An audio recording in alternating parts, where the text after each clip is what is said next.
of a master conspiracy in which socialist American insiders are plotting to establish world government. There is an elite corps in this country that has dominated American society. Well, I'm not one of them. Let me Trilateral Commission. The Trilateral Commission, Council on Foreign Relations. State Department, I suppose?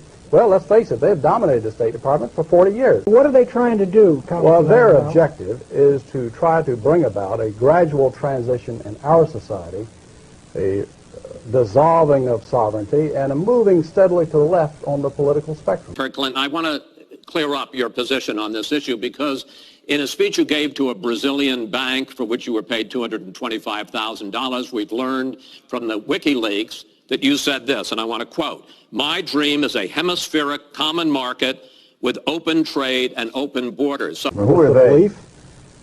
The elitist groups that I mentioned, particularly key individuals and policymakers in the Council on Is the Foreign Relations. International Monetary Fund part of this? I'd say the International Monetary Fund has certainly been set up for the purpose of facilitating that transfer of sovereignty and transfer of wealth on the road. All right, we to elected something. Mr. Conservative. Let me just finish the point, because otherwise we're going to have a lot of unanswered questions.